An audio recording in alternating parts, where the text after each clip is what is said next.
Okay, for the next part of 11 to 11.3, we're going to take a look at expected profit or expected value, and that is just finding the mean of something. So let's read this problem. A resort is planning a bicycle race. The cost of sponsoring the race is $8,000.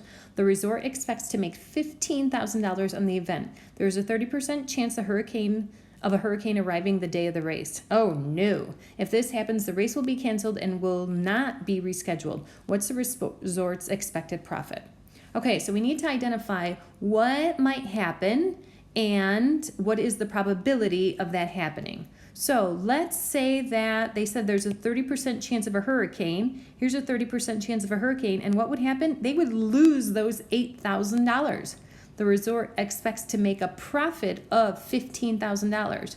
Well, $15,000 minus $8,000, because they're sponsoring, the cost of sponsoring that race is $8,000. 15 minus 8,000 is $7,000.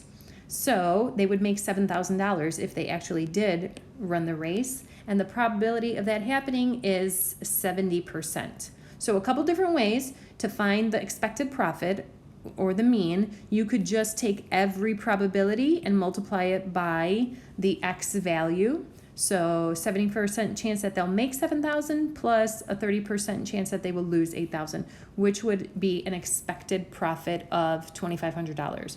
You could also do what we did in this problem right here, and you could put that in your calculator and find the mean for it as well. Okay, let's talk about a binomial distribution. In a recent poll, 45% of a town's citizens say they use the bus to get to work. 5 of these citizens will be randomly chosen and asked if they use the bus to get to work. Let X represent the number of people who say yes. So remember, in order for something, or in a binomial distribution, you're going to have an N, a fixed number of trials. That's going to be 5 in this case. Whoops. That's going to be 5 in this case.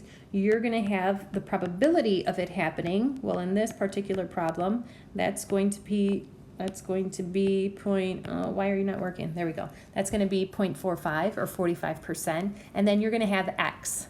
And X differs depending on the question being asked. Find the probability that exactly 2 people will say yes. So I'm looking for the probability that X is equal to 2. Well, in that case, I'm going to do binomial PDF. If I'm ever looking for an exact value, then that's when I would use PDF.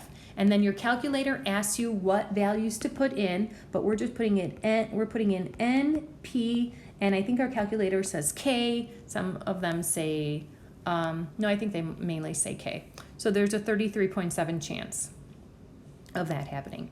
Find the probability that fewer than 2 people. Well, fewer than 2 people means less than or equal to 1. Fewer than 2 would mean 1 person or no people. So if I'm looking for the sum of the 1 person or no people, I'm going to do binomial CDF. I'm still doing N of 5, P of this, and I'm going all the way up until 1. My K value in this case is a 1 on there. And that's going to give us our answer. Find the probability that at most 4 people. Well, at most 4 would mean 4 people or 3 or 2 or 1 or 0. I'm taking the sum of all of those values, so I'm going to do a binomial CDF, and I have N, P, and K in that value as well. Now for this one, find the probability that at least 3 people. At least 3 would mean it could be greater than or equal to 3. That means it could be 3 people or 4 people or 5 people. Well, our calculator can't take the sum with a value, the lowest value not being 0.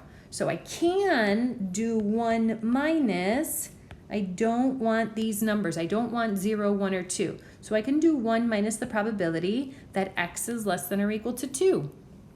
So 1 minus binomial CDF of 5, 0.42, and 2 to give us that value.